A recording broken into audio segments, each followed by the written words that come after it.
باچا صاحب نور وګوره ښه عقل هم نه مني چې ویده شو دا نیمه شپه ده نیمه شپه خو نه ده خیر ده وګوره شل کم لس بجې دي شل کم لس بجې دي او مخامخ وګوره چېرته عقل مني چې ویده شو دغه حال دی وروره خوب راغلی خو بس نشو کولی چې ویده شو مازغی نه مني چېرې دا شپه ده ښه یا خدای پاکه ده چې شی د اوړي کې دغه مشکل دي دلته اوس دا ګوره ټول جهان ودرې موږ ایښي وو ولې بلد نه یو ورسره خو څه کې ردنه بغیر د لزه وخیمه د غرونو منځ کې ورکوټ کلی دی ډېر ښایسته دا ټول سیلګري دي دا مخامخ ګورئ دا به دلته ګاډي ودرولو شو سبا به بل ښار ته لاړ شي وبه ګرځېږي غرونو منځ کې ورکوټ کلی دی ګوره د ګاډو چارج ته کم سهولت ورکړی هلته ګاډی ودروه دغه شي ته وروره کارډ باندې روپۍ ورکړه دله ګاډی چارج کوي پوه شوې دا وګوره دا کور شاړ پروت دی بند پروت دی خو ډېر ښایسته شی په ډیزاین کې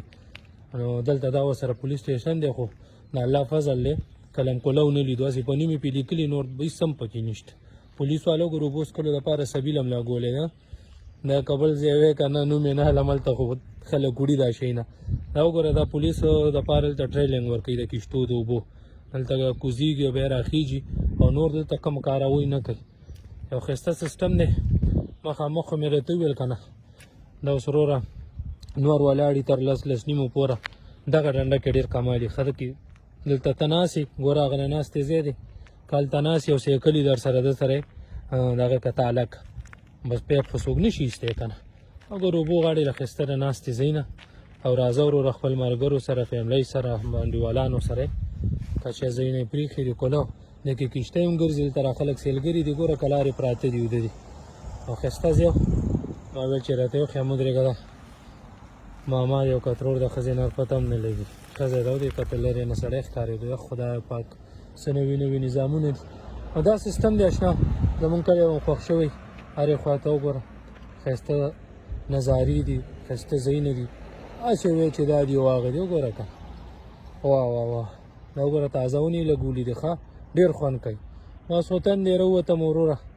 ډېر خوند کوي دلته را ګرمي مرمي نشته اشنا پر سایکل چې را ښځه لاړه لیدلې وه مې کوټې موټې اچولې ښه ټیټ دغه شي باندې دله پته شته دلته چې کله غټه کښتۍ ودرېږي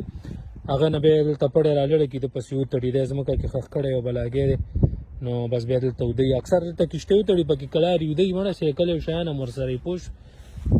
دا ګوره د ونې ته لګولي دي نوې نوې آینده به وروره څو کاله پس به دا هم دلته سوری وی دغلته لګن اچولو دلته ناست او ګپې شپې دلته ډېر خراب ګپونه موږ لیدلي کله کله بس تېر شي هغه خبرونه اورې خو دا شی دی اشنا وګوره که نه څه به کې ورسره نو بس مړه زه خو یم زموږ ماسخوتن دی ستاسو به څه وکړي نه پوهېږم خدای پاماني به درنه واخلم دا وګوره که نه ګلان